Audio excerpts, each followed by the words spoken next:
I only want to do it if I can change somebody's life, because there's no amount of money that can change my life or my kid's life anymore. But there are many more people we can help. I just wonder if there's people who want you to basically shut up. I'm sure. When you did 100 million in sales, how did you guys continue to scale the business exponentially and grow it? Never give up. Do the hardest things first. You learn things and you see things maybe before they start to happen on a mainstream level. It can't be about money. It can never be the scoreboard. What it really has to be about is what the vision is. To impact people, to talk to people, to expand your life becomes so much more fulfilling. If I don't know what to do, let me tell you what my rule is. Do nothing. Don't give your time freely. Let people have a little piece of you and walk away. Starting over again was the most painful experience of my life. And how do you replace such a presence that is like a partner like that? You don't realize how important that is until you don't have it. Loren, your journey is absolutely extraordinary. It's wild. Thank you. And one of the reasons I wanted to have you on the show is because there's a couple parallels with working and building with a husband that only you can understand. You guys, I love you guys. You remind me so much of myself and JR. What a compliment. I really love watching you guys. I just feel, I see so much of ourselves and what we did in this journey and the back and forth between the two of you, and I just adore it. We try to have fun. No, if we're not having fun, it's not worth doing.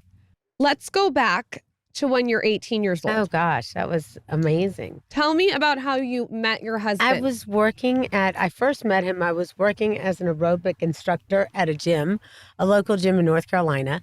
And he was a consultant for one of those ab buster companies seen on TV back then. That was the form of advertising back in 1988 or 1989.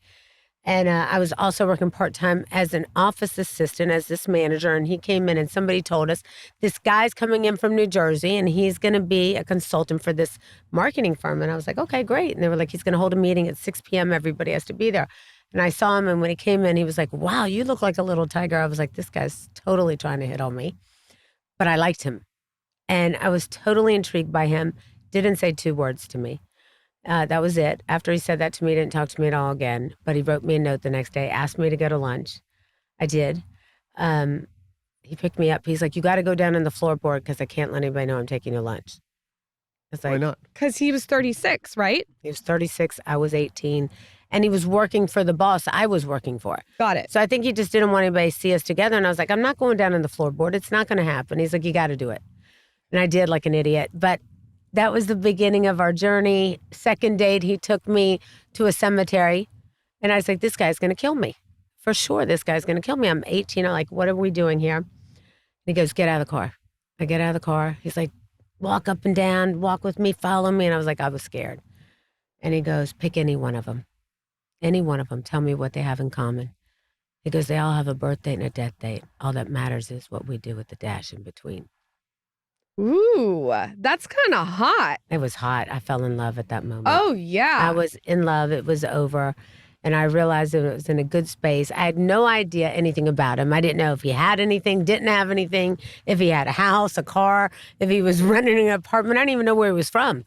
But I was madly in love, and I was going to follow him wherever he went. And I did. And I found out he didn't have anything, but we built this incredible journey together for 36 years. Did you guys see something in each other ambition-wise from the beginning?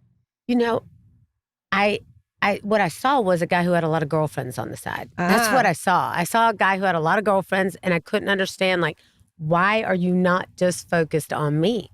And he kept saying to me, I'm just not on your time zone yet. Give me time. Give me time. And my mom would say to me, Loren, not everything happens when you want it to happen, but there's something very special about him. Stay with him. He's going to be the greatest husband, the greatest father, the greatest, he's going to make a difference in a community and thousands of people. And I thought, my mom is so smart. How can she be saying this about a guy who has so many girlfriends? And she worked in a dry cleaners for $3.35 an hour. So she would clean his clothes and then find the letters he would write to other girls and hide them. And I was like, what is going on here? But she would not show them to me. And she shortly, not too long after, passed away. Wow. And I found all the letters in her bag. She didn't want me to have them for a reason. Oh, Is that my amazing? God. So do you think she just had the perspective to see what it would be? Yes, I think she saw something in him. And I think she realized that I thought everything, I was in high school. I was, the girl that everybody thought was nice and cool. And I think she thought like, you know what? You can't have it the way you want it right now, but he'll change. What did you do when he had all these girlfriends? Were you Oh, I was a stoic or lunatic. did you go crazy? No, I was a lunatic.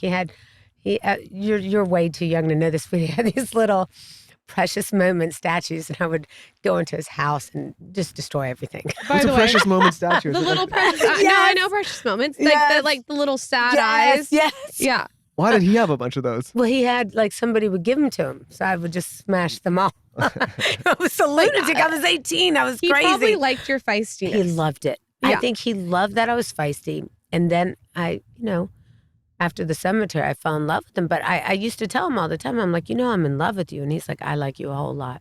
Don't let it go to your head, Loren. Don't let it go to your head. And of course, that would get me every time. And, our relationship really kicked off when, he told me, look, one day we're going to start a company. It's going to be like the mall without walls. And I was like, well, what does that mean? And he was like, you'll be able to buy your shoes, your clothes, your cosmetics online. This is before Amazon or anything. And I was like, okay, and how do you expect that to happen? Because women like to try their things on. We like to play with makeup. We like to go in the store trying lots of clothes. And he's like, you'll see. And he would go travel city to city, state to state, and I'd go with him. And he'd, tell everybody about what was coming. And they would look at him like he was crazy. And I would say, he would come out of that meeting like, what a great meeting, right, Loren? And I was like, I don't think they thought that. I don't think they agree with us. And he was like, doesn't matter what they think. What matters is, what do you think? So he had this idea and this concept. This vision. Way before, like, was the This internet is 89. around? The internet was around just beginning. It was called the World Wide Web back then. How were people using it at the time? It was an informational site only. There was no real products on it. Nothing had really started yet. And, there was nobody going to sell his products. And we were trying to tell him, look, we're going to sell these products online. But nobody wanted to believe it back then. They thought we were crazy. And they were like, well, who are you going to sell it to? He's like, well, we don't have customers yet, but one day we will. Today we have nearly 6 million customers. But, he never quit believing. He just put blinders on and went for it. He was like Jeff Bezos before special. Jeff Bezos. Well, Jeff Bezos he's amazing. He spent so much money, advertising and raising money for Amazon. He did such a great job. I love Loren. She's incredible. But what we did is we didn't pay for advertising. We paid people instead. And so we built this huge network of people, which was incredible, and customers everywhere. And, before we'd know it, we didn't have any money to get products from manufacturers. We'd say, would you make us 500 of them? As soon as they sell, we'll give you a little bit more money. You can charge us 10 cents more, 15 cents more. And we did what we could to make it work. How much was it to initially make the first investment? Did you buy the website first? Like, how does that work back then? Well, the funny thing is we didn't buy actually shop.com till 2010. We started with nothing. I think we had $5,000. We hadn't started with the website yet. We were buying names back then. We had so many names to choose from. We were going through so many things. And then we started to go to manufacturers and say, will you sell us products? And that was the more challenging part because, they want big numbers. Mm-hmm. They want to have, 10,000 units of this, 5,000 units of that. And we didn't have that type of money. So what do you do? We did it anyway. We went in there and we'd say we'd take 500. We'll be committed to selling 1,000, but we could only take 500 now. Will you hold it for us? And they would. And so we still have long-standing relationships with a lot of those people who believed in us 33 years ago, which is really remarkable because when you think about it today, now, buying 10,000 is a small number for us. But back in the day, buying, somebody would believe in us to do 100 or 200 bags at once was remarkable. What was the tumbleweed of it? Like, where did you start to see momentum? Is it 5 years down the road? No, believe it or not, it was... back in 92, today the world is so different. When we really launched, it was 91, 92. And back in the day, nobody was making money from home. So we were able to offer people a home-based opportunity. Now you can work at home anywhere. Sure. You can be an influencer, a creator, whatever you want to be. But back then, people who wanted to make money and work from home, especially moms, loved the opportunity. So by year 2, we saw our first 10 million. By year 3, we were 100 million in. Wow. We worked nonstop. So you grew. I mean, for anyone Massively. who's listening, that's a big number big back jump. then. When you, Well, especially back then. what back was? then. Do you know your first year? Yeah, first year was about $10 million in sales. So you went from 10 to 100. Yeah, to 100 in the How second did you year. scale that and get the proper team? Well, I got to tell you, we did it all. JR married not just me, but he married my family. So all four of us were entrepreneurs. And so he had my brother, who ultimately is now the president of our company, my sister, who was the vice president, and my mom had passed away, I had told you, at 42, right after I found all these letters of JR. So young, massive heart attack. And my brother was 13. My daughter was just born. You know, she was 7 months. Our daughter was just born. She was 7 months old.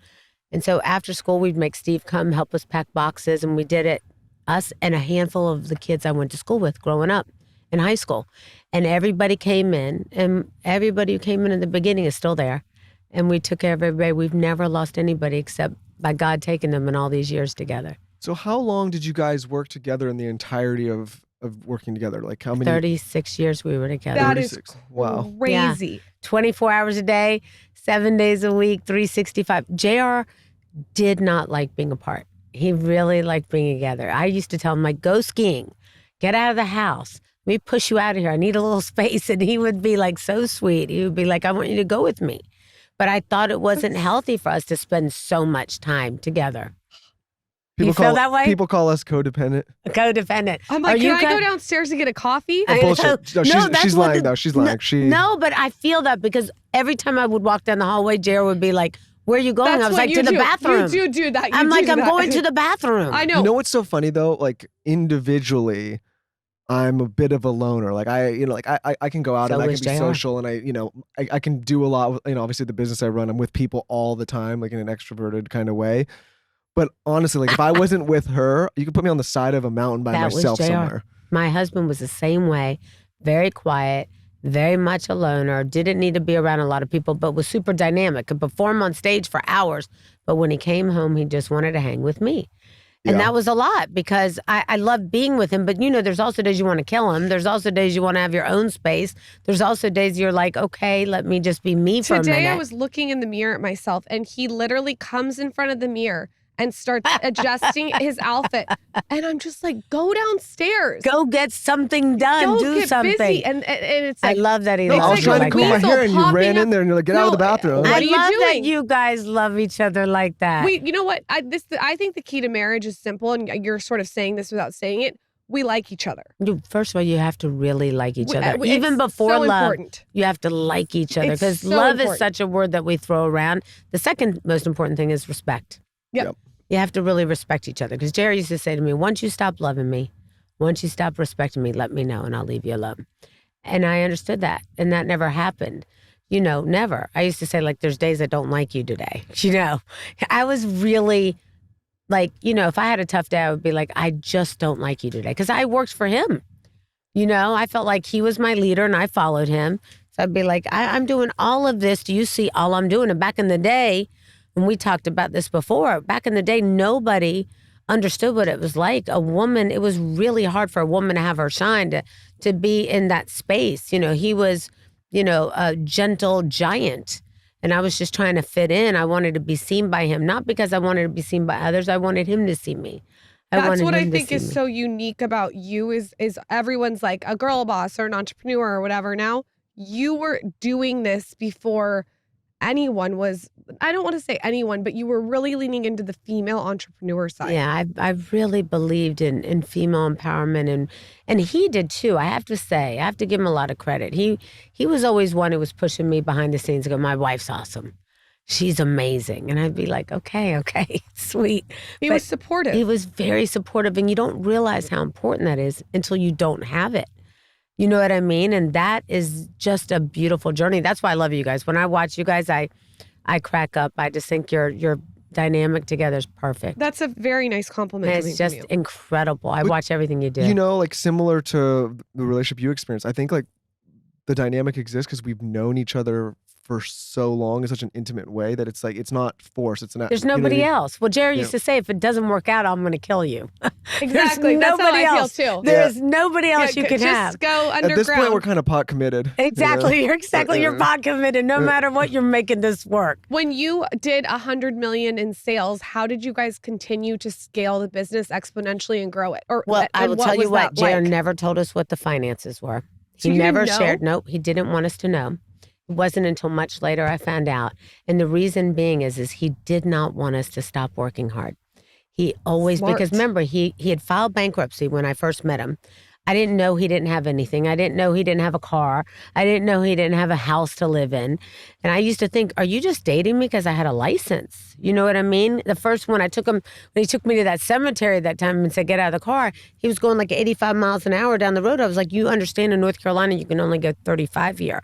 He was like, well, if I had a license, I'd go faster. And I thought, I'm with a real lunatic here. But those lunatics are the ones that make it happen. Right. And I think that, you know, he never wanted me to know how much money we were doing. So he didn't want to spend you know? it. He didn't want to spend it. He wanted to keep reinvesting in the business. And it wasn't until 99. We had started officially 91, 92. Wasn't until 99. He said, we're going to go buy a house. And I was like, really? Okay. How much money do we have? And back then it was like $5 million in Miami, which was a ton of money to buy a house. And we bought, you know, I think it's the biggest waterfront still in Miami Beach. Still own it. Yes. Yeah, we've lived there for 26 years. That's a good piece of property to still own today. I'm sure it's appreciated nicely. Well, I turned down a 3-digit number just I can recently. imagine. Wow. Yeah. I'll use my imagination. Yeah, it's a big one. And it was by a big person. So I turned it down. But where are you going to go? I've lived in that house my whole life. And my kids grew up there. My grandkids have lived there. And so I feel like it's our legacy property. You know, he always used to say when we came back in 2021, we lived in that house for so many years. And he was like, we need a new look. I was like, what do you mean a new look? He's like, we're going to get a new apartment this weekend. And we're going to refit this house and do it one more time. I was like, really? Because I'm okay staying in an apartment. I'm good with it. I didn't need all the extra work. It was a lot of headache on me because managing the business and managing a house is a lot. But he wanted that property for our kids, you know, and for his grandkids. He said, do me a favor. I'm going to get us this apartment. And we moved in the same building with our friends that, you know, Isabella, you know, and we all lived in this building, which was incredible. But we renovated our home and it's almost done. He never got to see it. When you think back. Yeah. He never got to see the renovation? No, he never. We're just finishing up in the next 6 months, but he never got to see it. But I'm going to move back home. He knew you were doing it. Well, he got to design it. So we're doing what he designed. But he never got to see it finished. When you think back on your time with him from a business perspective, what do you think the biggest lessons he left you with were? Oh, I think he never give up, do the hardest things first. I mean, he was really tough. When he came to work, he'd be like, Loren, let's get the hardest things done every day. Before I get out of bed, he said, before you get out, give me all your time because I'm going to lose you as soon as you leave this bedroom. And he would, but he knew it was because I was going in hard at what we wanted to do. But he used to say, you know, give it all you got. The hardest things first because by noon you'll own the day yourself. And he was right. And so I would always make my list before and he would walk by, you know, like he would come by you behind you in the mirror. He would walk by me at my computer and he would say, let me see your list. I said, really? He goes, let me look at it. And he'd take things off the list. He'd go, you don't need to spend your time doing that. Do these things.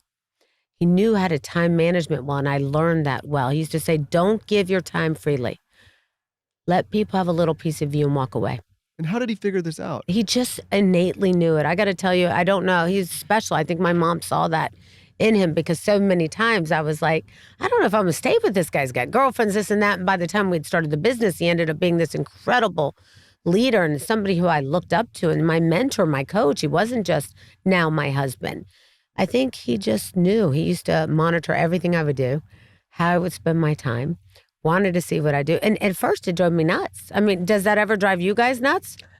I think things he does drive me nuts. But if he was dead right now, like I would be able to get on a mic and be like, oh, that was cute how he did that. That's nice. But that's nice. If I drop dead, you'd be able to reflect. He's alive right now, so I don't have those little sentiments. No, you don't have those. She tries to put on a tough facade here. If I was gone, she would be devastated. Devastated, crushed. It's horrible. It's losing your teammate.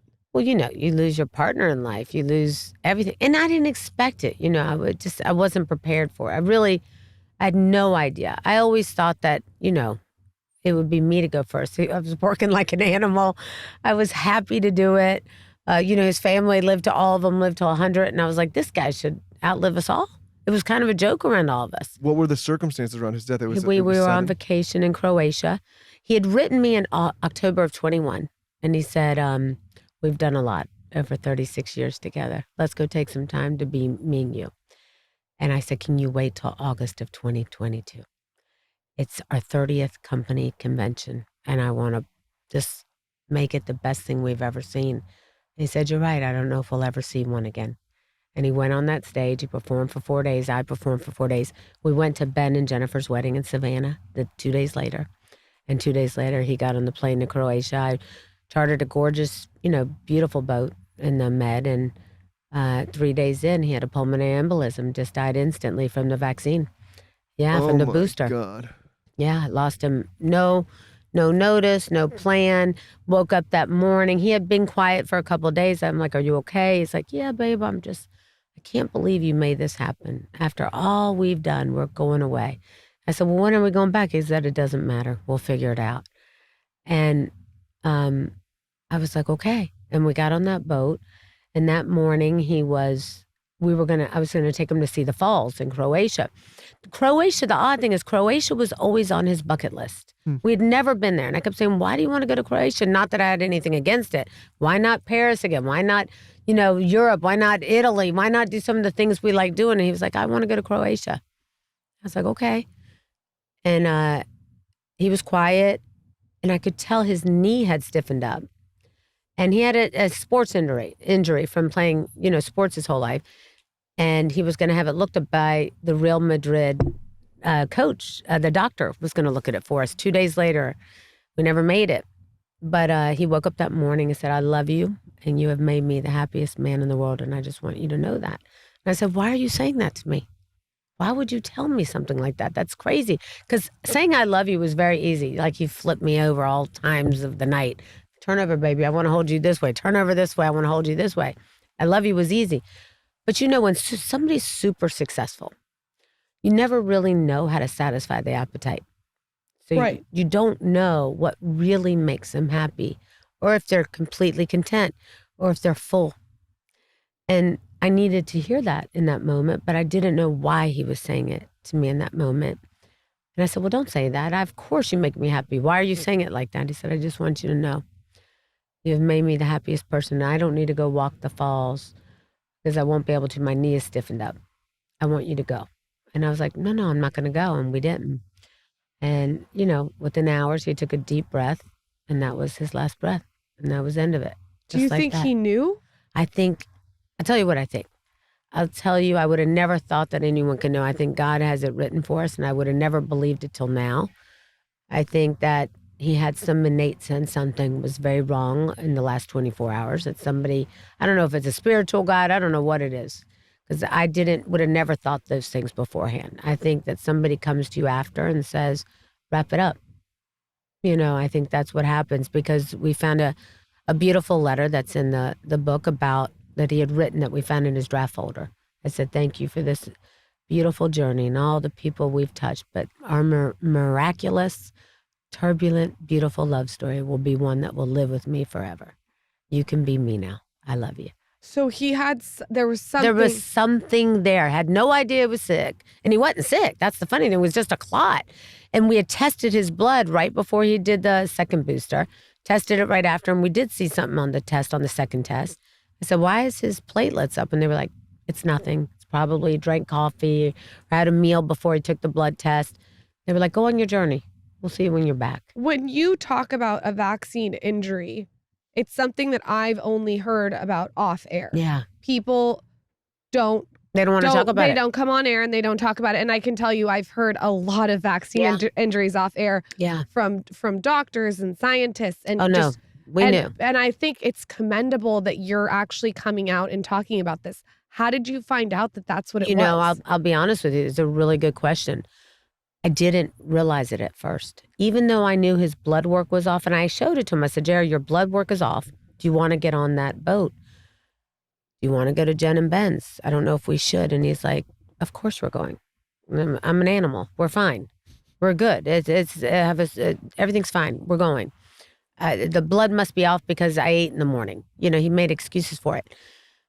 But when we came home, to bring JR home, it took David and Victoria Beckham got involved. They had to call people who spoke the language, who would speak English and help translate for me. To get his body back? Yeah, they weren't going to let me take him home. Croatia. We were in Croatia, and they were like, you can't bring him home. I was like, you don't understand. I'm not leaving here without him. He's my husband. He's meaningless to you. He's everything to me. They were like, well, it's not going to happen. It could take a month. And I had so many friends from Alejandro's sons, David and Victoria, David and Isabella. Everybody was getting involved, trying to find people to help me. Sure enough, 6 days later, we were able to bring him home, get a plane, bring him home. And when we got there, they would try to tell me he wasn't going to fit on the plane. I said, listen, we're going to take him out, and he's going to lay right beside me. We're going to take that journey together. Oh, and I did that God. to bring him home because I wasn't going to leave him there. When we landed, it was like 4 a.m, and I knew that the press was at a different airport, and I said, I'm not going to get him up. We're going to reroute. Took him off the plane. The next morning, I heard people in the kitchen. I had not slept. It's like 2 hours. I got in rest. Hadn't slept this whole week. And I went downstairs and I heard everybody whispering. I said, why are you guys whispering? What is going on? Said the funeral home called and said that JR was deteriorating. I said, well, that's impossible. The ambassador made sure that I embalmed JR because they weren't going to, it's the law to bring a body into the United States. You have to embalm him to bring him home. And I did. And I paid for it and they did it. Said, well, they want to speak to you. I went there and he said, well, there was entry points, but they were not able to embalm him. So I called immediately Croatian. Little did I know that they did me a favor. They signed those papers and he told me we had never seen a clot that big. It was so long and stringy that the fluid wouldn't flow through his body. And we've only seen that from the United States vaccine. And so at that moment, everything came together and I realized, I was like, oh my God, this just happened. I can't believe this was it. Because I had COVID 4 times and I didn't get the booster. And he kept saying, why aren't you getting it? I said, I had COVID 4 times. He goes, well, I didn't get it.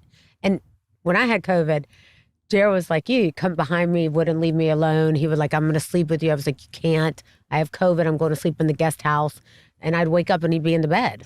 You know what I mean? And I was like, what are you doing? Oh my God. So it was it's like whack-a-mole. Yeah, it's like crazy. Yeah. But he never got it. So he thought the booster worked. Or maybe he got it and just never had any symptoms, or who knows. But yeah, I mean, it's frustrating that so many people are finding out about these things after the fact. And it's even more infuriating and frustrating that there was this pressure during that time to not raise hands and ask questions and speak out. I mean, like doing this show, That's it. We You can't ask a question. We got pushed back all the time during that time for talking. If someone wants to inject something in your body and you can't ask a question. It's the weirdest. I feel like I'm on Mars. No, you I can't feel like ask the question. We're aliens. And by the way, not only can you not ask a question, maybe I have 20 questions. That's it. Maybe you have 20. Exactly.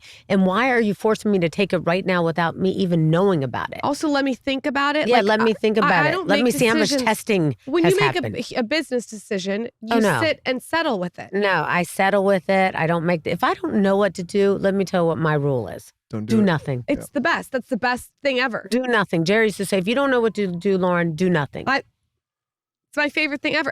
But yet there was like, get it right now. Like you didn't have time to think. It didn't. He really believed. And at any other time, honestly, he would listen to the government. But he took it. You know, he was 18 years older. He thought, maybe I need it. And she doesn't. How old was he when he passed? He was almost 70. Okay. Yeah. So when you start talking about this, you obviously have a lot of high profile friends. Are you getting pushback or are people like, thank God? I think that people, who are okay with me talking about it. I haven't gotten any pushback from any of my friends. So there's not like weird government high up people contacting you. I've had people contact me to talk about it for sure, or to stop me from talking about it. Yeah, that's what I mean. And I think that I just won't do it. This is your experience. Imagine not being able to talk about your experience. I think that's the pressure that I'm talking about. I was like, people had a specific experience, and there's like, okay, even if you had that experience, like don't question or talk about it. Like it's not fair to those individuals. It's so unfair. It's so unfair, and it's a story that's going to be told. We're hearing about it now. So I just wonder, because you have such a voice and a platform and, all the things, that I just wonder if there's people who want you to basically shut up. I'm sure. Yeah. I'm really sure that there is. And I just, for me, I just will only share it with people. And that's, I think, a big part of the just message. Us two and a couple listeners. Yes, us two and a couple listeners. But, I feel like it's a story that has to be told at some point. It's one that we have to see. It's like you said, I want to make that decision. It should be my choice. There was a time you couldn't even be in New York and you couldn't go anywhere unless you took the vaccine. Yep. Remember that. It's kind of crazy. At least Florida, if we could get away with not taking the vaccine. But he just, was told, okay, this is the age I got to take it. She had COVID 4 times. I didn't. And so he believed it. Never once did we say, what are we doing, until he took the booster. And he said, why aren't you taking it? I said, because this hasn't done shit for me. I've had COVID so many times, and so I didn't. So looking back, you obviously No, I'm mad at myself. I even had him let him do it. I'm mad at myself for letting him do it. You didn't. I mean, you. I know, but you go through that. The journey of grief is one I cannot ever. I don't wish on anybody. I lost my mom. She was young. I lost my dad when he was young. I knew grief. I didn't know anything like this. It's like I know how much you guys love each other. I see it all over you guys. I didn't know how I was going to survive it. I really didn't. I didn't know how I was going to come out of it. I didn't know if I could come out of it, as strong as I was.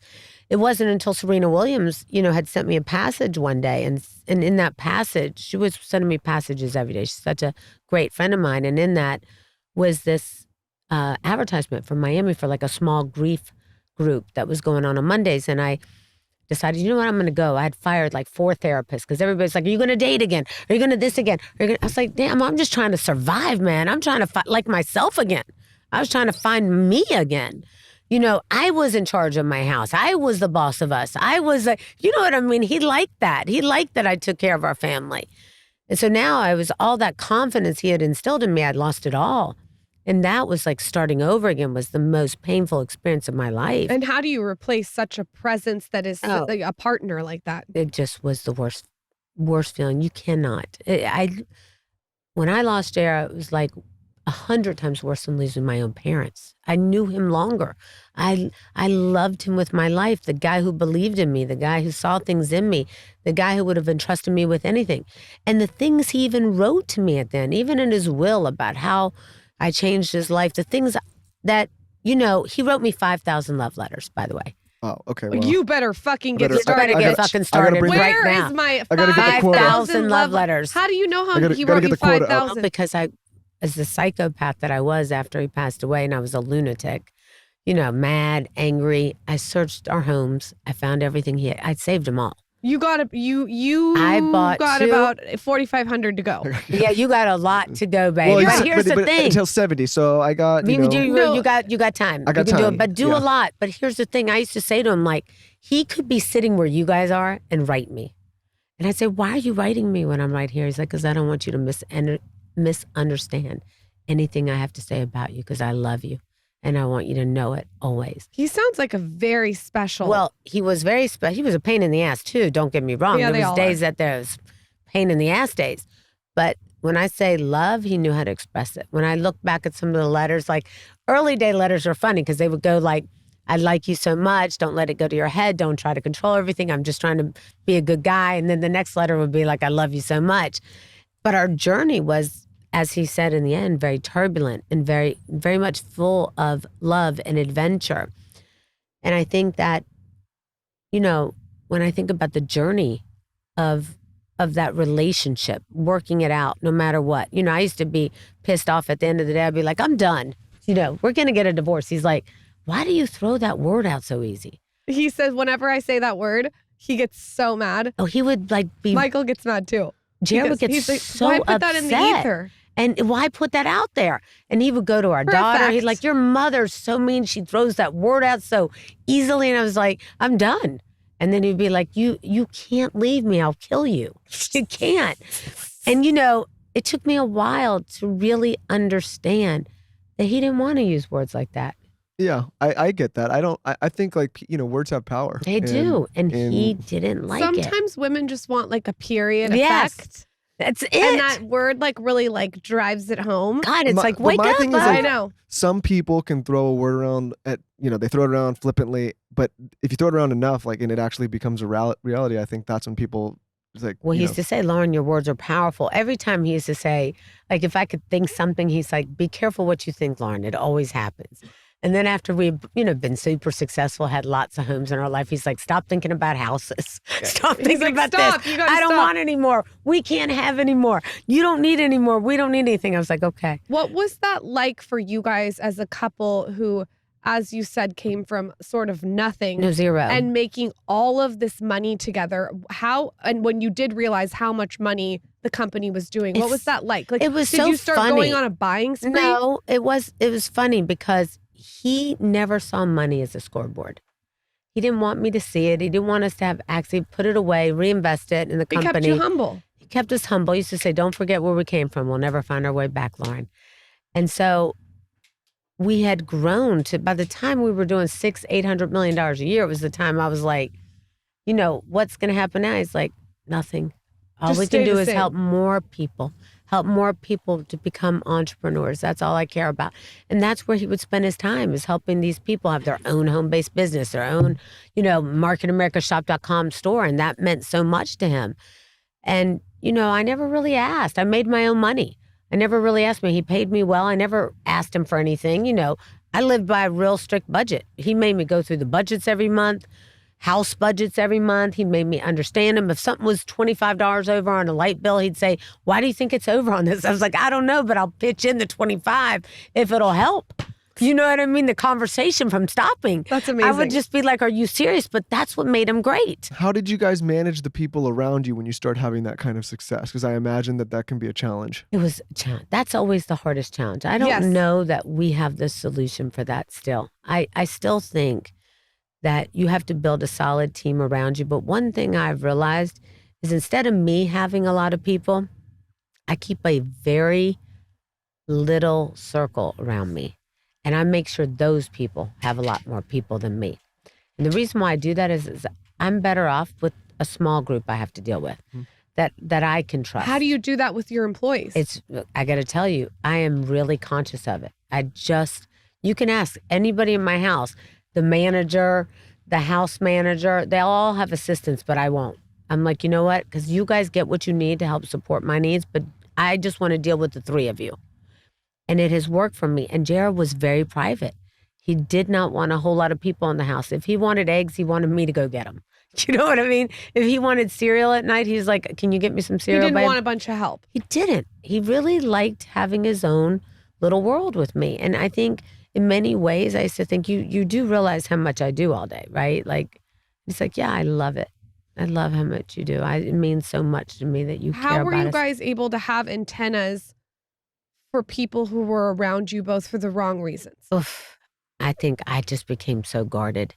Yeah. I became so guarded. I became, you become very protective and very conscious of what's around you. You guys know you have to do that. You have to do that. It's very important that we're aware that we don't put too many people in the circle, that you've checked. Every time somebody would say, hey, can we come over to the boat tonight and bring our new friends? I was like, do you have a resume for them? Because, you're conscious. You're aware. You want to be sure of who's in that circle. Jared had this really strict rule. If they had a negative attitude, he did not want them around him. I don't blame him. Yeah, He did not want that.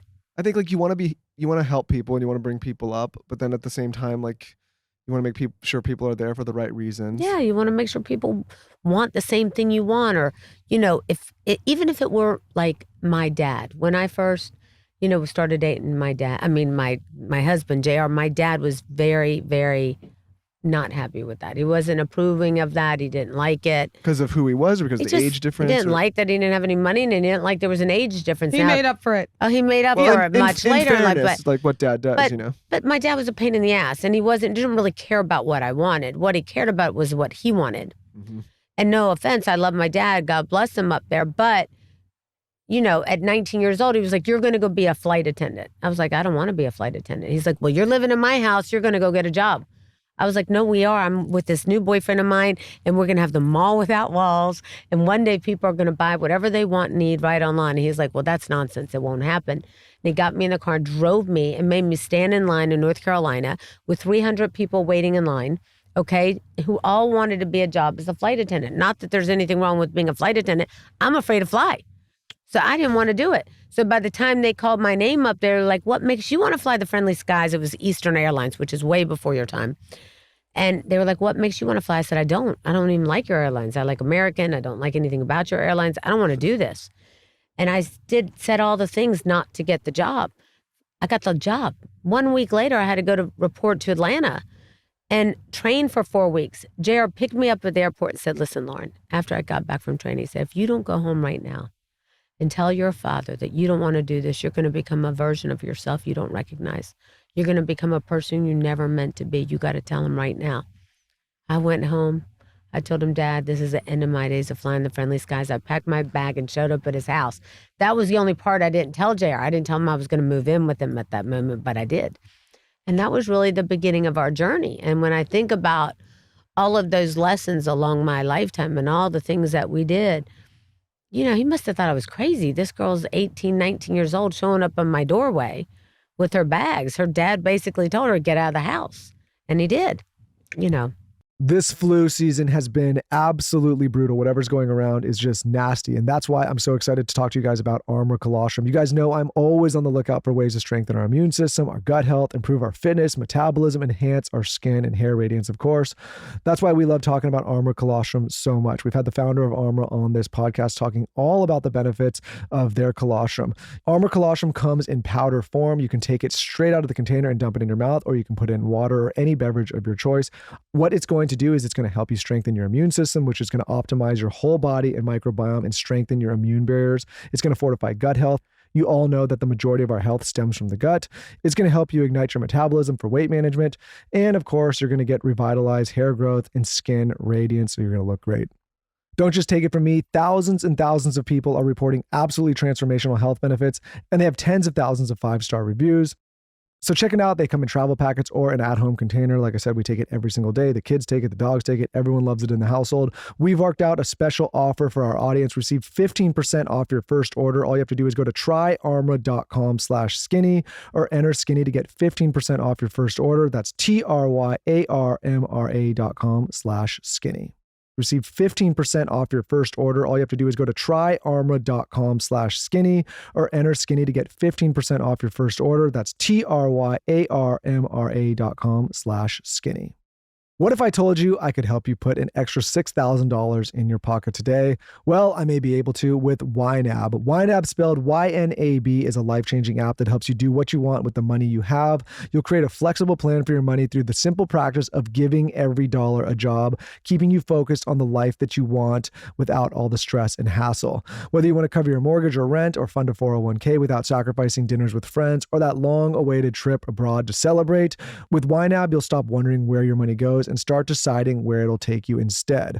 Before I had financial literacy in my life, I was constantly stressed about money. I know that's a common feeling that many go through as well, especially if you don't understand your money. You work so hard, you struggle to keep it, and you feel like there's never enough.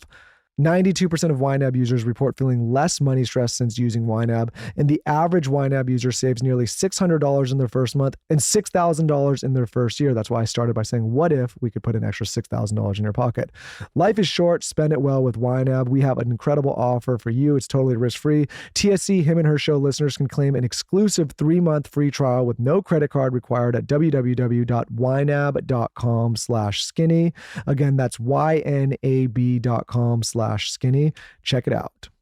Life is short. Spend it well with YNAB. We have an incredible offer for you. It's totally risk-free. TSC, Him and Her Show listeners can claim an exclusive 3-month free trial with no credit card required at www.ynab.com/skinny. Again, that's ynab.com/skinny. Check it out. I am all about a good Netflix series. So is Michael. Popcorn, little candy, snacks on the couch. Let me tell you about a specific one that we just watched. Kate Hudson is in it. Kate Hudson, she's obviously a comedy gold, and she's in Netflix's hilarious new series, Running Point, from Mindy Kaling, the genius behind Never Have I Ever and The Mindy Project. I'm sure you guys know her. She's fabulous. So here is the background. When a scandal rocks the Los Angeles Waves, one of the most iconic pro basketball teams, Isla Gordon steps up to run the family business. Sure, her brothers in the board aren't thrilled, and the sports world is raising eyebrows, but Isla, she's about to show everyone she can run the game better than anyone expected. She's calling the shots, like it or not. We love her. This sharp, edgy, and hilarious comedy serves up the perfect mix of dysfunctional family drama. And trust me, you'll want to catch every minute of Kate Hudson proving the haters wrong while everyone tries to block her shot. Running Point is now streaming only on Netflix. Get ready to binge your new favorite comedy. I'm telling you, this is one that I put my kids to bed early. I dimmed the lights, I got my snacks, I got my blanket, and I was ready to watch. You'll love it. Running Point is now streaming only on Netflix. Get ready to binge your new favorite comedy. One thing I find so impressive about your whole journey is you guys, it's a 30-year build of a company, correct? 33 today. 33 today. Today? And this month, coming up, we're coming up. One more month will be 33 years. When you guys set out to do this, did you have a strategic plan? Did you and JR talk about selling it? Was there, like, what was the longevity plan? He wanted to stay with it forever. Okay, he so wanted is to that teach. what That you'll was do? his thing. I don't know what I'll do. I think that's where I want to go. That's what I want to do. Right now, I'm in this phase of, I love, seeing the future way ahead. And so I'm thinking about where the internet will be. And I think will move forward into live shopping. I think it will do, we don't need TVs anymore. They're not a necessity, right? They're an accessory today. Yep. So I have to see things differently. I think more products will sell on podcast than anywhere. I think more products will sell on live TV through a phone. I think I have to think about outside of the box, moving people out of just realizing they're not going to be on their computer. I think there'll become a time very soon where people can, pick the water, customize the water just the way they want it and have it sent to them. I think, we're moving into a different phase, and I'm really preparing my team. And, my brother Mark, who's the president of our company, is right there with me. Like right now, we've been full strategy, how we're going to prep our team. And it's hard for them to grasp that sometimes. But that's where I'm going. I'm 5 to 10 years ahead right now. And I think if you're not thinking that way, you're going to have a problem. We have to be prepared for that. I never did that before. I think it's happening from upstairs. Yeah, I think he's sending that messages to me. So I think I know what to do. He was a visionary. He'd always see things before they'd happen. And I feel like, he's sending that to me now, and that's why I'm working on it now.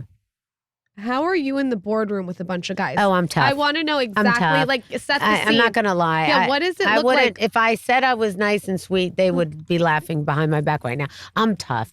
JR used to tell me, you're a person who produces a non-producing person's nightmare, Loren. I'm tough. I like to get it done.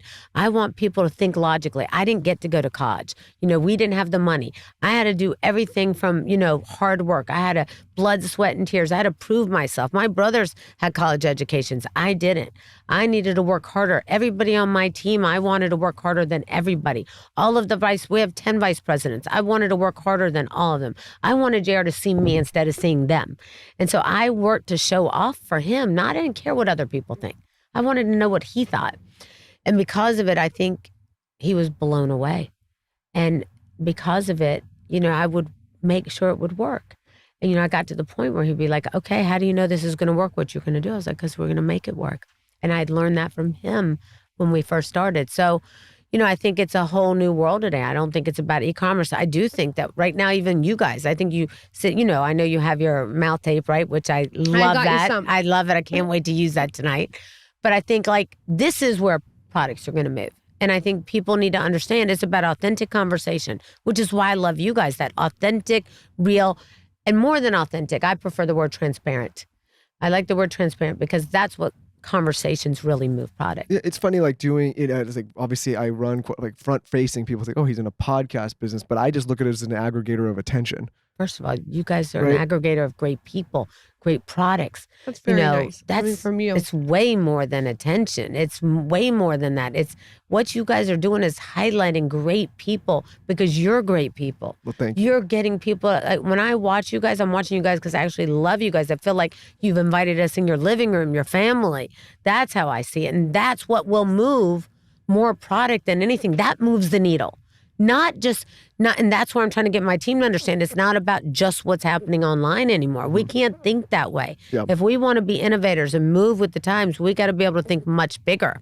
Yeah, well, and like I appreciate you saying that so nice, but selfishly, what I tell people all the time is like Loren and I get the benefit of sitting with people like yourself all the time, right? And so for us, like you're right, you kind of have to like move with it, but also like you learn things and you see things maybe before they start to happen on a mainstream level. You guys are seeing things before they happen. But that's what I'm saying is you see it because of the kind of the dialogue. It's like it's just like a pattern. You couldn't see it if you weren't it. You just couldn't see it if you weren't it. Trust me. Well, I can already take tell. that from the Queen Entrepreneur. I'm telling you I'll take guys, that compliment. The fact that you guys can see it means you have it. And the reason why I know it is that, Jerry used to tell it to me all the time when I was unsure of myself. The first time that he told me, do you believe in this? And he said, you have to speak. I was like, I can't. I'm afraid to speak in front of people. I'm 18. I don't speak. And I passed out in front of like 10 people. I was so embarrassed. And he was like, get up. You were amazing. I was like, I was awful. I wanted to break up with him. I just wanted to go back to North Carolina at that time. And I was from Florida, but I'd met him in North Carolina. And I was like, I just don't want to do this again. And he goes, Loren, you're going to be the greatest female speaker one day. You just don't know it. And now you speak everywhere. Well, it's just now I speak in front of 20,000 people, 15,000 people. I do it all the time, but it's part of who I am. It's my DNA. But it never was in the beginning. It took me time. And I just kept trying. And it's when you can see that in somebody like he saw it in me, or I can see it in you guys, that's because you have it in you. It's like when I watch you guys, when I saw her mouth tape, I was like, I'm getting that. I'd already bought a whole bunch, don't you worry. But my point is, I'll take it anyway, then leave it here. But my point is this, there's so much more. This is just the beginning. Yeah. What do you specifically look for at this point in your career when talent either comes to work with you, for you, or when you're looking, at opportunities? Like, I just want people to be innovative. I want people to think outside the box. Yeah. I want people to come with opinions, ideas. I don't believe in the time where people should go into a boardroom and not have a thought, not have an opinion, not have a, you want to go make it happen attitude. Just don't be like rah-rah and yes me. I want you to tell me what we're going to do. Tell me what excites you. Tell me what moves you. Tell me what's going to move people. What will move the needle? I think that people stop thinking. And that drives me nuts because there's so much up here and we don't share it. And so often, like I'm always promoting people to a different level because I look for them. I'm like, I don't care if you started at nothing. I want you to be the biggest thing ever, but you got to think. You got to think. You got to tell me, how are you going to do it? How are we going to get there? Christian, who I brought here with me today, had been working with JR for years behind the scene, backstage, walking with us, taking care of us on the stage. As soon as JR passed away, he saw me trying to become two people. I was now two people who had not replaced myself. Because remember, I worked for JR. I was one of his, as the senior vice president, I was one of his people. And then I had to figure out a way, how was I going to do that job and my job? And he stepped right in. He started to pick up saying, I'm going to help you do this. I'll help you do this. He would help my brother, Mark, do that. And before you know it, I was like, okay, guess what? You're going to become an executive vice president. He was like, really? I was like, yeah.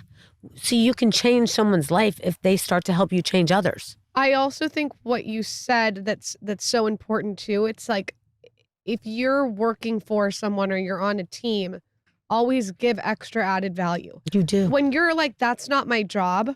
Oh God. I tune out. I'm not that. That's not a good thing around me. It's like, how can you add more value, which then adds more salary, which then adds more title? And by the way, isn't it better to have, I'd rather have fewer people with a lot bigger salaries than a lot of people who are not thinking outside the box. How big is the company now? Well, right now we're about 980 employees. There's 180,000, marketamericashop.com salespeople, little entrepreneurs who sell our products all over the world. And, we're doing about $700 million a year right now. We took a dive when JR passed away, and then I got right back to work. And at first I let it happen for a moment. I wanted people to know that he had such a big contribution to who we were. What a wife. And I was like, you know what? Let everything crash and burn when I'm done, or just let it go. And then I get what you're saying. You know what I'm saying? For a moment, because here's what happens. And they know this. I wrote this in the book. I was very transparent. I was angry. You know, there's an angry Loren in chapter 1, and by the end, I start to find myself again. But I wanted people to understand. See, there was this beautiful team that we had built, but some of them always think they know more than others. And they were like, well, we should do it this way, JR, and, you know, do it that way. And it's not that some of them didn't have great ideas, or all of them at some point, but some things JR just knew. And JR used to say to me, maybe I'm not needed anymore. I said, stop saying that. You're our leader. Of course you are. Don't ever say that, by the way, till you're ready to really mean it, because they say that once you say it. Yeah, you got to be careful of that. They say I didn't hear that till later. It says once you start to say that, then you know God can call for you. But that's what I'm talking about with language. I'm very careful, actually, about like these serious things that I say. That's interesting that he started to say that. Well, he would say a couple times towards the very end, he would say, you know, maybe I'm not needed anymore. It's like, that's not true. He's like, no, I know you need me. Maybe I'm not needed anymore. And by the way, don't you ever worry. You can always do this without me. You will always make it. But I think when people's, you know, their egos get in the way, right? And when that happens, it gets messy. And when he passed away, those egos couldn't save anything. And I wasn't in a rush. I needed to go through what I needed to go through. And it wasn't until I called Mark and I said, Mark, let's get in there and go back to work. I'm going to leave next week on a tour. I'm going to go back out in the field. I'm going to go back out to our leaders. And I'm going to travel to 32 cities. And I'm going to show up. Because, are you crazy? I said, nope. Just let's get a plane and let's go next week. And we did. And things started to escalate back up again. And now, you know, we're back to doing almost where we were when JR passed away. But it's been a journey. And for me, it's more about, I only want to do it if I can change somebody's life. Because there's no amount of money that can change my life or my kid's life anymore. But there are many more people we can help. And that's why I only want to work around innovators. That's the reason why I only care about working around the best of the best. You know what I mean? I think that's what's so interesting about you too. Another reason I wanted you on the podcast is you don't need to write this book for money, for fame. Not about it. For a business card. Like, it seems to me that you wrote this book to help other people and also at the same time heal yourself. I did. And almost as an homage to your husband. Yeah. To him. I wanted the story to be told about him, but I was mad at myself. I didn't see how important when he would say, words have meaning, Loren. You know, and I would be like, oh, don't be ridiculous. You know, I love you. I'm just kidding with you when I say things, or, you know, or he was incredibly sensitive to words. And I didn't see it at the time. You know, I would be like, it's okay, get over it, don't be a baby. And we got really good in the last 10 years of life of sitting down and saying, you guys should do this. Sitting down, and he would say, every 6 months, I want us to sit down and say what we don't like about each other so we can work on it. Ooh. And I say, really? How do we do that? And he's like, well, during that hour or two, we can't be mad at each other for whatever we say. And we have to take it and walk away and say, you know what? I'm going to accept that. I understand how you feel, and I don't want you to feel that way. That's hard. And it's hard to do. And what was the exercise to not be defensive? Well, it was hard. We just had to really practice discipline, and he was disciplined. I wasn't. I'm the loose cannon. You know, I'm the loud one, the boisterous one, the one who was in charge. Let's do an exercise. Who's the loose cannon in this relationship? Me. It's Loren and Loren. Yeah. It's Loren and Loren. I just want to see where we're at with the self-awareness. Sorry, I bring color into your life. I love it. Yes. Thank God she's bringing the color to your life. About gray. But he would say things like, I don't like when you always take your brother's side in the middle of a business meeting. And I would say, don't be a baby, Jared. Come on. Are you kidding me? It's ridiculous. You're the leader of this company. It's my brother. What do you expect? And he's like, it really hurts me. Because I want to know, do you agree with me? I was like, yeah. He's like, well, then can't you show it to me? So I started to change the way I spoke to him. And I would say things like, I understand how you feel. I don't want you to feel that way. Let's work on that. And he felt seen. Even if I didn't agree with him, I changed the way I spoke to him. And people around me saw that, and it changed our relationship even better than what it was. He sounds like really effective with how he's like, let's sit down and say what we don't like about each other in this hour and let's fix it. Well, that was hard for me. Yeah. Because I just wanted to throw things or be pissed off, you know. Yeah. Throw a tantrum. And it's childish. But let me ask you this. You know, I feel like when you're in, I hope we have this, and it sounds like for sure you guys had this, when you're in such a close relationship and you love each other so much, you can start to be liberal with words because you're in such a safe space. You're in a safe space. You say things to people that like you would never say to another ever colleague or friend because if you said it, it's almost absurd. If you said it to somebody else, even if they're a close friend of yours, it would potentially tarnish the relationship. But when you're in an intimate relationship, you'll say things. So I always tell her all the time, I'm like, whenever we're having those fights, I'm like, talk to me as if you're talking to so-and-so person or someone you respect because you would never say something like that. I love that you, yes, I know exactly what you're saying. And you're very much like JR and she's very much like me. And I love you for saying it because he's right. At the end of the day, I've learned it the hard way. Because I was and not, by the way, Jared loved me because I brought the color just like you do. She knows I'm not going anywhere. Of course. And so she feels, you can take, and I'm not complaining, but I think, again, if you enough of that for a long enough period of time can be harmful. Of course. And you know what's so great about it is that you understand that you say that because it's true. And when you would think about the kind of conversations, when you know you can have such a safe space and you can say things that you would never think to say to in a million years to anybody but this person, which by the way, doesn't happen when people are married for 10 years. Sometimes they're not the one. You know what I mean? Sometimes you're saying the real stuff. Sometimes it's you. Right. There's not everybody's going to be like you guys. They could be, how long have you guys been married? We've known each other since we were 12. Oh my God. We've been married for, I don't know, we got married in 2016, but we got together. You've been together your whole life practically. Yeah, but we had other liaisons. Yeah, oh my God, love that. Like when we would officially been together since I was 20 years old. I'm turning 38 in March. I love that. But then, when we were kids, we dated. But we've known so I guess like I've known her since. You've been in love with her your whole life. Well, listen, I was his first blowjob, so what's not to love? He got a blowjob from me and he was like, damn bitch, I don't need a blowjob from anyone else but her. He's like, that's it. You have hook, line, and sinker. I'm done. I don't know. Hook, line, and sinker. I'm done. No bullshit. I don't know what it is, but she showed up at school in the 6th grade. And listen, she looked so hot that you couldn't take it. I was like 4'2". I hadn't even gone, I wasn't even grown up yet. She came in fully developed.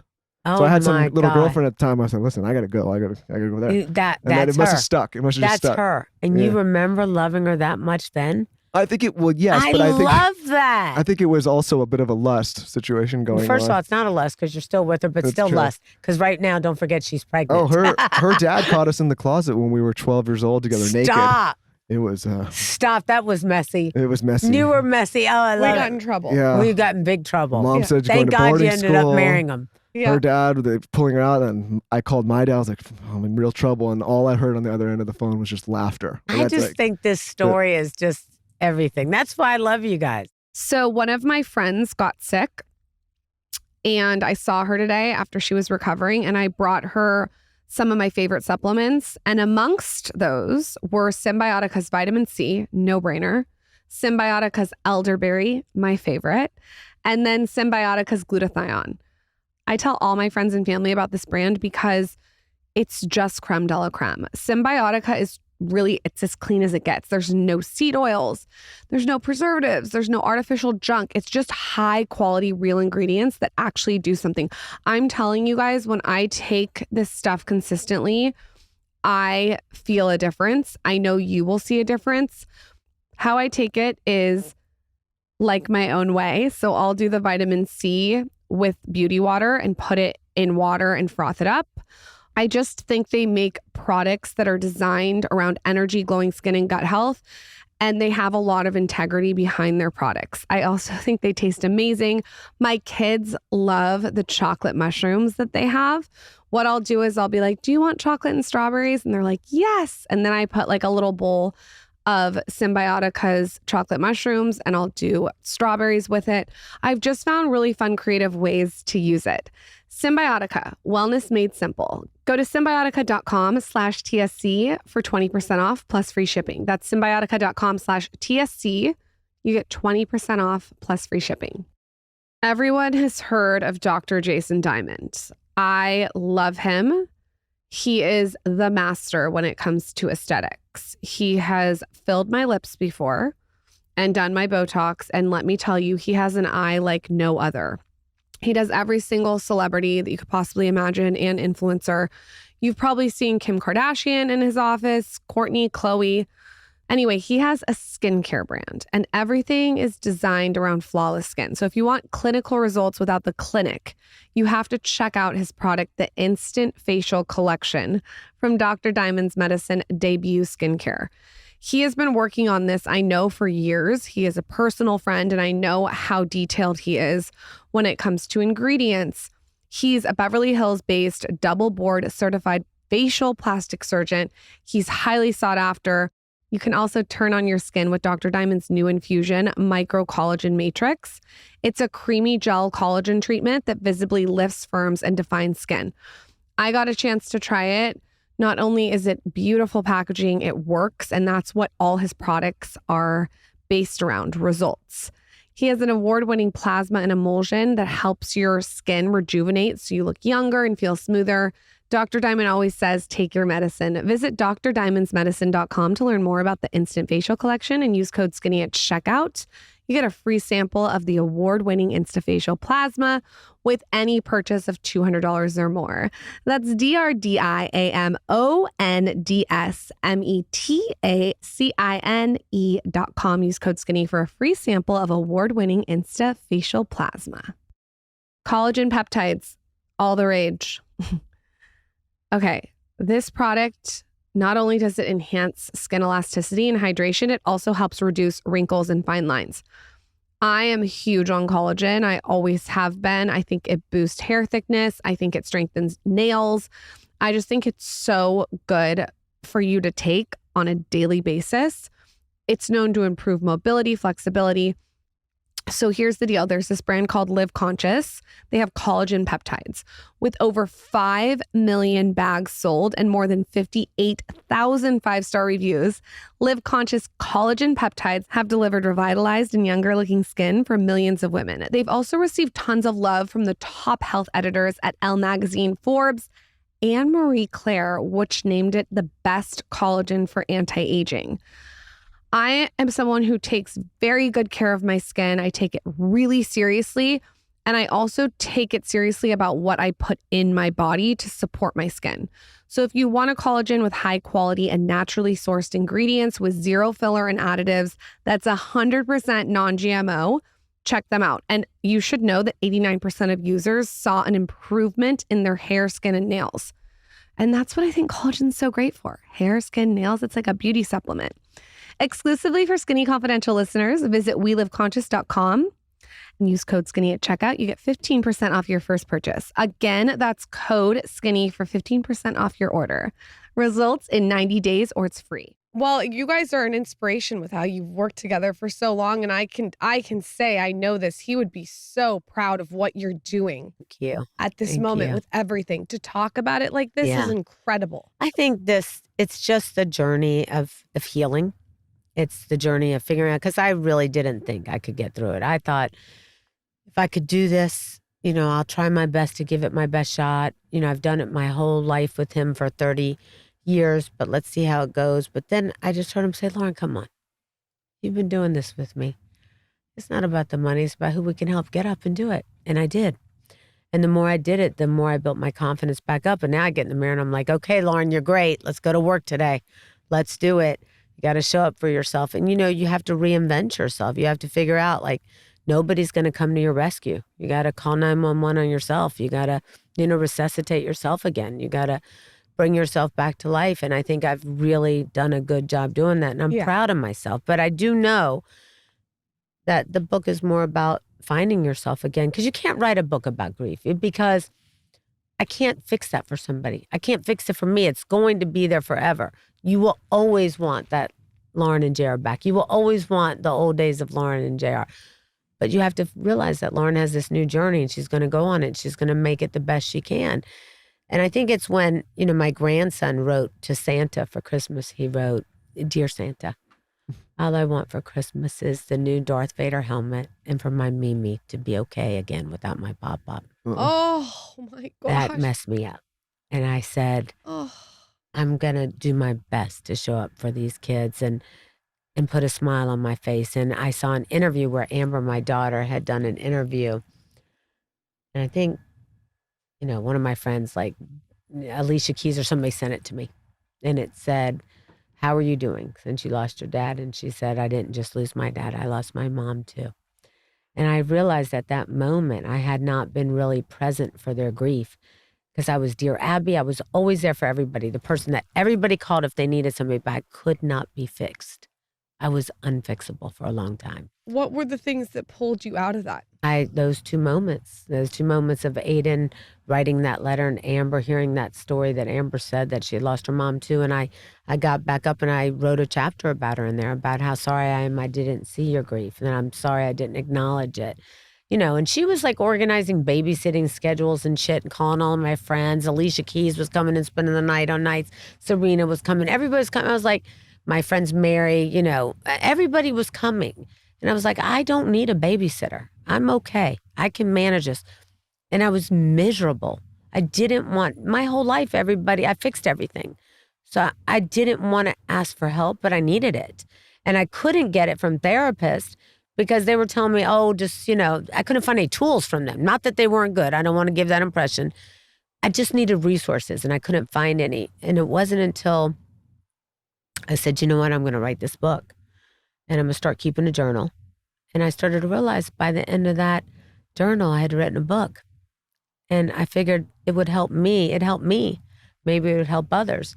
And I just now have leaned on people and it's okay to ask for help. And I wasn't used to that. And I was used to keeping my circle so small, but afraid to ask. And now I started to ask. And, you know, I was always the friend that, you know, did things for everybody. And right after JR died, I'll never forget Alicia Keys called me and said, listen to me. I'm going to organize JR's celebration of life. You're not going to do a thing. You're not going to fly anybody in. You're not going to send any airplanes out for people. We're going to do it for you. Whoever wants to come will come. And it will be the most beautiful celebration of life. And I'm going to orchestrate it. You won't pay for it. And it will be the most beautiful thing because he has been so giving. You have been so giving. And I walked in there and it was a moment that I will never forget because I needed it at the time. I needed that support and I didn't know how to ask for it. And they gave it to me. And it made the journey that much easier for me. So your first reaction would have been to like fly everyone in and organize it for everybody and make sure everyone was this big spectacular for him. Make sure it was great. But what she said is if they're really his friends, if they love you, they'll be there. They'll be there anyway. You don't need to do a thing. And everybody was like, she was tough. She was telling us, you're going to do this. You're going to do this. And everybody was calling and going, you know, like she's only giving us like 2 minutes to speak and stuff. And I was like, I don't want to get involved. I was already overwhelmed. I was already dealing with so much. And she took it on and I will never, ever forget it at a time I really needed it. And Serena too. You know, I had reached out to Serena when I asked her to do. Serena came a lot. She would come a lot. She suffered a pulmonary embolism. She was one of the few who survived. She discovered hers by working out. She was in her gym with her physical trainer. What does it feel like? Well, you don't know, but you don't, because we don't talk about it, but it's like you take, you know, lose breath. You struggle with your breath. You feel like out of breath, tightness, redness around the skin. But we didn't think for one moment because he had this knee injury, this is where the blood clot was hiding. So we couldn't see it. She was working out. The physical trainer looked at her and said, you need to go. That's scary because you don't know it. You just die. And she was in the gym. She's lifting a weight. Physical trainer, she tells the story so amazing. Physical trainer looked at her and said, you need to go to the emergency room right now. You're not going to make it otherwise. You have a pulmonary embolism. You got to go right now. Yeah, she wasn't such a high performer with such a high performing team. They likely wouldn't have caught it. Can you believe that? What did they do for it? Well, by the way, there's a way to treat it. They give you aspirin. They can, you know, wait for it to dissolve, but you have to be under medical care. Like she was 4 months, I think, Serena. I can't remember exactly how long. 4 months it took for it to totally dissolve. Like if she was alone, likely would have been done, huh? Oh, no. Had she had not gone to the hospital that day, she said she would have. And she was supposed to go the day before to London, she said. She said she canceled that flight. She said, had I not have, I would have come back home like in a body bag like JR. And so, you know, she was one of the lucky ones, you know, but she had saw me go through it. She had lost her sister in a drive-by. She knew what grief was like. And she really helped me on the journey of just reminding me that we always will be together again. You have a beautiful story. There's a lot of people that I'm sure follow you and admire you, that look at the success you guys have had and, put it on a pedestal and emulate it and want to follow in a similar path? What's something that maybe people misconceive about success and what comes with it? Like, I think that they don't realize that it can be very lonely at the top. And I think that they also don't realize that there's so much more that goes into being successful. It's being an innovator. It's thinking ahead. It's being smarter. Because you can have something today, but how many times do you hear about a company that's still around after 33 years? It's really hard to do that. And that takes real effort, real thought, real teamwork. You need to have the right team around you. And we talked about this already. And I think that people don't understand that it can't be about money. It can never be the scoreboard. What it really has to be about is what the vision is. Where do I hope to go? What's the mission behind this? How many people can I help? Because if you're not helping people, what difference does it make? At the end of the day, what difference does it make? When I fell in love with JR, it had nothing to do with money. I fell in love with him because I felt like he made a difference in my life. And I feel like that's all that really matters. And when you do it for the right reason, it will happen automatically. That's why you guys have, in front of all of us, have grown up and become what you are. Because when you do it for the right reasons, it's going to happen. It's inevitable. You can't stop it. What I tell people is like... That's big, by the way. Don't forget that. Listen, everyone wants to do well financially, but but I almost feel like if that's your sole focus... you're never going to make it when you get there. It's also boring. First of all, if you're only focused on the figures, forget about it. Yeah. It's not ever going to last. It should be a byproduct. If you're only focused on the figures, forget about it. If your goal is to let me be a billionaire, what does that mean? Let me be a multimillionaire. What does that mean? How many people can we impact on the way? Jerry used to say to me, in his will, it said it. He wrote it. He said, I don't care about having the most money. I don't care about having the most things. I care about affecting the most people. Yep. That's all I care about. He said, Loren, remember this for the rest of your journey when I'm not here. Some people collect cars. Some people collect art. We collect people. Let's just collect people.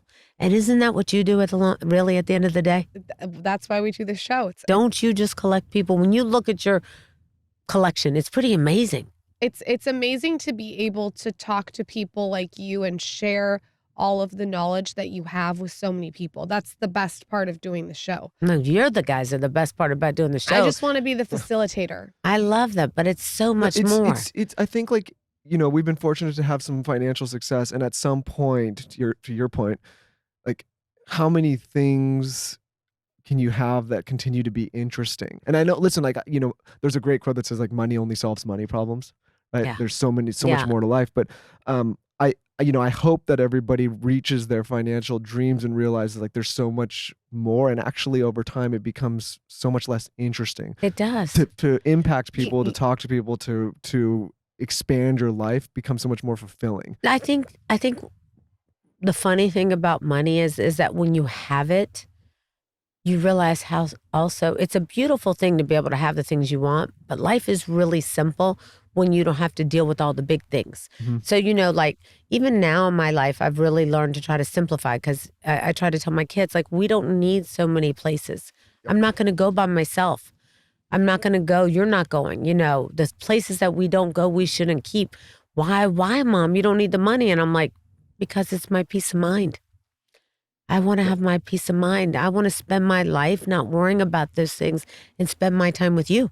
I totally get what you're saying. You know what I'm saying? The more, like, I'm sure, the more houses that you have, the more things you have, the more problems, the more employees, the more people, the more things. And at some point you get to a place, and Jerry used to say this, I'm going to find a way to simplify for us. I'm going to find a way to simplify. And it wasn't so much about the things, it was the extra things that took our space and time. He wanted to have more time. He used to say, that's why he used to say to me, don't jump out of bed once you leave. I won't get you back till nighttime. And I didn't understand. And the thing I think I miss the most is the pillow talk. How much pillow talk do you guys have? I'm so curious. A lot. It's all night, isn't it? It's like for as late as you can do it. We chatted up a lot. Yeah. It's a beautiful thing. We chat so much I have to put mouth tape on. Right. But I love that. That's why she made mouth tape. I love her but the so thing much. is, I can kind of. JR is talking. You could have just put it on his face. I can chat the mouth I can tape carry back the whole conversation and just watch for the eye reaction. Yesterday I was talking like this. You're hilarious. I can't like. But think about it for a moment. Isn't it sometimes the best part of your day? You get in the bed. It better be the best part of yours. Is it your best part of your day? Well, and I think so for couples that can figure out how to work together, which as you know, it's not easy. And very few of us do. But then right. later it's so rewarding because there's not to say couples don't talk, but there's a lot to talk about. There's a whole lot. You know what I mean? Well, that's when we talk the most. We got on a plane last night to come to New York, and I was sitting there thinking, it's late at night, it's 1 a.m. on a plane, I'm tired, I'm dehydrated, et cetera, et cetera. And I thought there's no one else that I would rather do this with, and I would never want to do this just alone as I'm building. Like, it's fun to do it with your partner. Of course it is. That's rewarding. That's rewarding. That's what makes it worth the while. It's not about the journey so much as who you become on it. Yeah, I mean, I don't know who's going to try. Like, I feel like who is going to be able to date you after all this? I don't know. I say to myself, I asked my daughter and my granddaughter recently, I was like, everybody always asks me, when do you think you'll ever date again? And I'm like, right now I'm learning to fall in love with myself again. Yeah. And that's taken time. But my granddaughter said to me recently, she said, Mimi, if you did, that Papa would just hate you. He would hate you. He would come and haunt you. And I said, Amber, would you be okay? She said, I'd be traumatized. I'm not going to lie. I want you to do what you want to do. But I would be traumatized. And I think people like Rutman and Fat Joe and Jamie Foxx and all these guys would just never, ever go for it. Have all these big brothers who are like, turn off your DMs. Yeah. Do not put your DMs on. You get DMs from a lot of guys. Yeah, I get strange DMs, but I just turn them off. I mean, believe me, these guys will pick up my phone and they're like, turn off the DMs, Loren. And I've learned to realize that, what I find so special about my life now is when I pick up new people, pick up new friends. Yeah. And I feel like that's the greatest gift I have. And so I've fallen in love with me and my friends again and being there for them. And I tell everybody in my circle that this is the journey I want to go on with you now. It's going to take a very, very, very special person. You have such a, he'd have to be so smart. Because I'm really turned on by intelligence. Same. Anything really smart. less wouldn't work for me. Sounds just like a lot of checkpoints he's got to go through with some of these people in your life too. Now her. Yeah. She's introduce on that. him to me. I know. I got my question. Lauren's going to be like, no. I don't think so. I just think you guys are just everything, but I just don't know. I don't know what the future holds. That's the hard part. You know what I do daily now? And this is something Angie Martinez and I were talking about the other day. I've learned to rate myself 2 ways. And I always did this with JR. JR was very good at it. I told you. I could go at the end of the day and I say, I want a divorce today. I want to kill you today. Or today was a great day and I love you. But I've learned to keep them separate and I didn't know how to do that before. What do you mean? Meaning every day at the end of the day, and I do this with my team, I say, rate yourself professionally today. Were you an 8? Were you a 9? Were you a 10? Were you a 4? And then I rate myself personally. And the other day I was at a 2 or 3. I was down. I was feeling sad. And today it's like an 8 again. Good. And you can see growth that way. You can physically see growth. And here's the other good news. When you don't commingle them, you don't let one affect the other.